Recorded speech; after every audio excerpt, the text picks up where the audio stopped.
भागवत गीता सार। इस भागवत गीता में मानव के लिए अनमोल वचन है। भगवत गीता में जो श्री कृष्ण ने अर्जुन को उद्देश्य दिया है, इस उद्देश्य को मानव समाज अपना ले तो मानव को कभी दुख का सामना नहीं करना पड़ेगा। हाँ, ये सही है कि सुख दुख आता जाता रहता है, पर हम मानव के लिए कुछ अच्छा विचार सिखा कर जाता है। इस कल्याणकारी भागवत गीता का अनमोल वचन हम सबको सुनना समझना चाहिए। नमस्कार मित्रों, आप सबका एक बार फिर से माता का ज्ञान चैनल पर आप सबका स्वागत है। भगवत गीता अध्याय 11 श्लोक 6।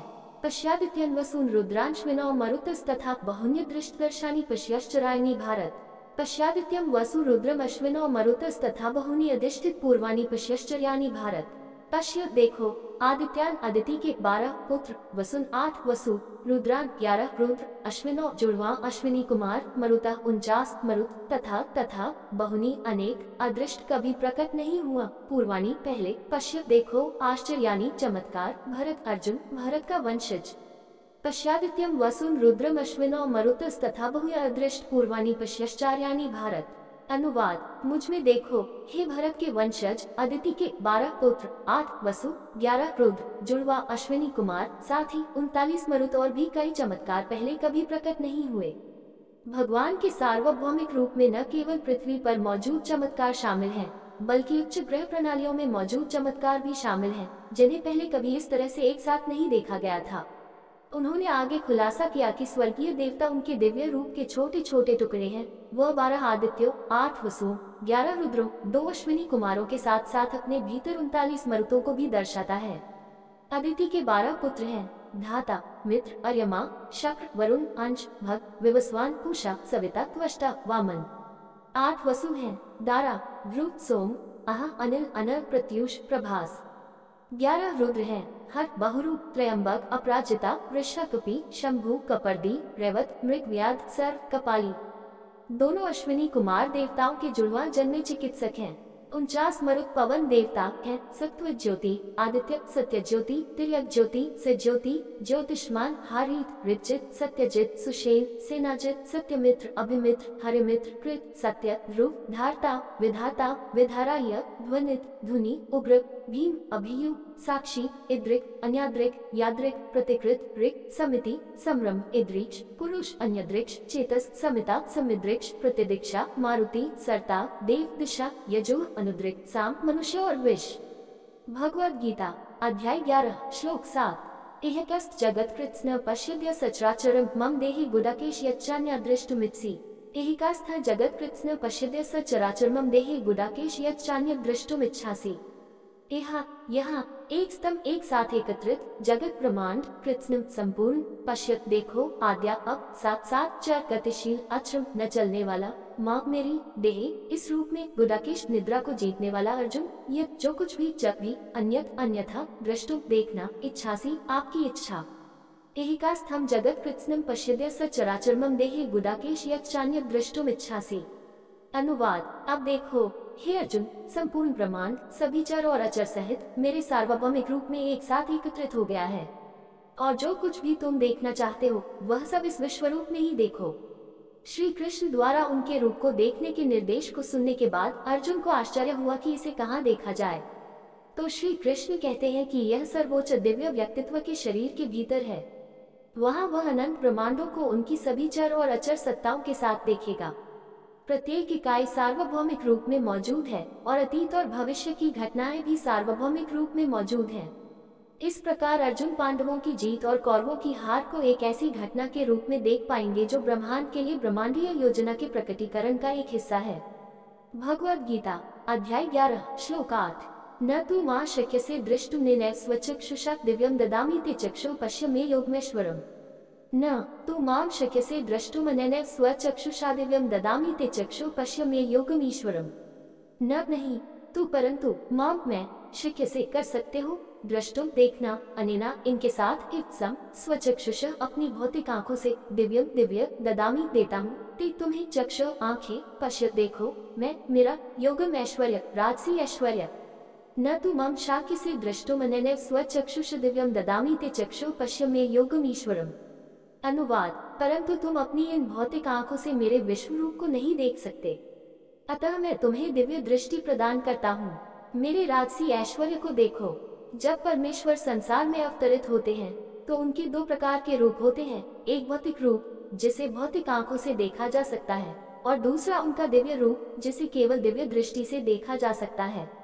इस प्रकार पृथ्वी पर अवतरण के दौरान मनुष्य उन्हें देखते तो हैं, लेकिन वे केवल उनके भौतिक स्वरूप को ही देखते हैं। उनका दिव्य स्वरूप उनकी भौतिक आंखों से दिखाई नहीं देता। यही कारण है कि जब भगवान पृथ्वी पर अवतार लेते हैं तो इस भौतिक संसार की आत्माएं उन्हें पहचान नहीं पाती हैं। श्री कृष्ण ने 9वें अध्याय श्लोक 11 में इसका उल्लेख किया है। जब मैं अपने व्यक्तिगत रूप में अवतरित होता हूँ तो भ्रमित व्यक्ति मुझे पहचानने में असमर्थ होते हैं। वे सभी प्राणियों के सर्वोच्च भगवान के रूप में मेरे व्यक्तित्व की दिव्यता को नहीं जानते हैं। लोग जो देखते हैं वह दैवीय अवतरण का केवल भौतिक रूप है। यही सिद्धांत उनके ब्रह्मांडीय स्वरूप पर भी लागू होता है। पिछले 2 श्लोकों में श्री कृष्ण ने अर्जुन से ब्रह्मांड रूप को देखने के लिए कहा, लेकिन अर्जुन कुछ भी नहीं देख सका क्योंकि उसके पास भौतिक आंखें थी। भौतिक आंखें उस विश्वरूप को देखने के लिए अपर्याप्त है और सामान्य बुद्धि उसे समझने में असमर्थ है। इस प्रकार श्री कृष्ण अब कहते हैं कि वह दिव्य दृष्टि प्रदान करेंगे जिसके साथ सार्वभौमिक रूप को उसकी संपूर्ण महिमा के साथ देखना संभव हो जाएगा। आध्यात्मिक दृष्टि प्रदान करना सर्वोच्च भगवान की कृपा का एक कार्य है। अपनी कृपा से भगवान आत्मा की भौतिक आंखों में अपनी दिव्य आंखें जोड़ते हैं। वह अपने दिव्य मन को आत्मा के भौतिक मन में जोड़ता है। वह अपनी दिव्य बुद्धि को आत्मा की भौतिक बुद्धि में जोड़ता है।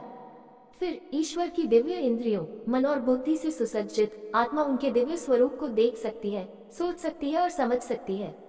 भगवद गीता अध्याय 11 श्लोक 9। संजय उवाच एवं उक्त्वा ततो राजन् महायोगेश्वरो हरि दर्शनमास पार्थाय परमं रूपमेश्वरम्। संजय उवाच एवं उक्त्वा ततो राजन् महायोगेश्वरो हरिः दर्शयामास पार्थाय परमं रूपमीश्वरम्।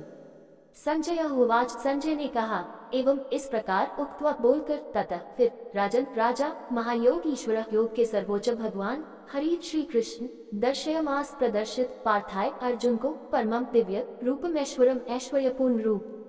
संजय उवाच एवं उक्त्वा ततो राजन महायोगेश्वरो हरिः दर्शनमस पार्थ्य परमं रूपमीश्वरम। अनुवाद संजय ने कहा, हे राजन, इस प्रकार कहकर योग के सर्वोच्च भगवान श्री कृष्ण ने अर्जुन को अपना दिव्य और भव्य रूप दिखाया। श्लोक 11.4 में अर्जुन ने श्री कृष्ण को योगेश्वर कहा था।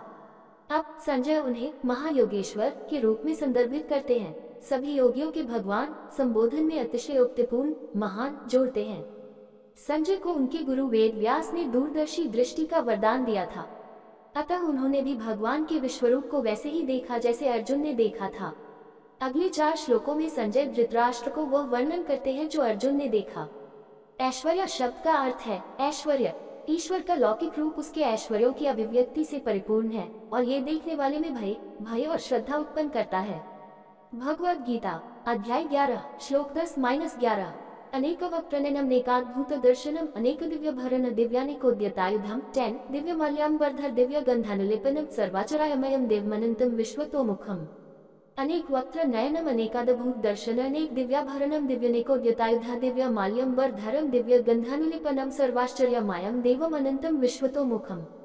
अनेक अनेक वक्त्र मुख, नयनम आंखें, अनेक अनेक अद्भुत अद्भुत दर्शनम का दर्शन हुआ, अनेक अनेक दिव्य दिव्य आभनम आभूषण, दिव्य दिव्य अनेक अनेक उद्यता ऊपर उठाया हुआ, आयुधम हथियार, दिव्य दिव्य माल्य माला, अंबर वस्त्र, धर्म धारण करना, दिव्य दिव्य गंध सुगंध, अनुलिपनम से अभिषेक, सर्व सभी आश्चर्यमयम अद्भुत, देवम भगवान, अनंतम असीमित, विश्वतः सभी ओर से, मुखम मुख। अनेक वक्त्र नयनम अनेकाद्भुत दर्शन अनेक दिव्य भरणम दिव्यनेकोद्यतायुध दिव्य माल्याम्बर धरम दिव्य गंधनुलिपनम सर्वाश्चर्यमयम देवम अनंतम विश्वतोमुखम। अनुवाद उस ब्रह्मांड रूप में अर्जुन ने असीमित चेहरे और आंखें देखी जो कई दिव्य आभूषणों से सुसज्जित थी और कई प्रकार के दिव्य हथियार चला रही थी। उन्होंने अपने शरीर पर कई मालाएं पहनी थी और कई मधुर महकदार स्वर्गीय सुगंधों से उनका अभिषेक किया गया था। उन्होंने स्वयं को अद्भुत और अनंत भगवान के रूप में प्रकट किया जिनका चेहरा हर जगह है। संजय श्री कृष्ण के दिव्य सार्वभौमिक रूप को अनेक अनेक और अनंत असीमित शब्दों के साथ विस्तार से बताते हैं।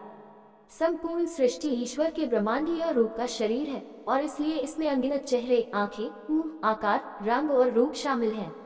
मानव बुद्धि समय, स्थान और रूप के सीमित दायरे में चीजों को समझने की आदी है। भगवान के ब्रह्मांडीय रूप ने स्थान और समय की सीमाओं को पार करते हुए सभी दिशाओं में असामान्य चमत्कार, आश्चर्य और चमत्कार प्रकट किए और इस प्रकार इसे उचित रूप से चमत्कारिक कहा जा सकता है। दोस्तों, ऐसे ही और कहानी सुनना या देखना चाहते हैं तो डिस्क्रिप्शन में लिंक मिल जाएगा, आप वहां जाकर देख सकते हैं। और आपसे निवेदन है कि यह वीडियो आपको अच्छा लगा हो तो लाइक शेयर सब्सक्राइब जरूर करें। धन्यवाद।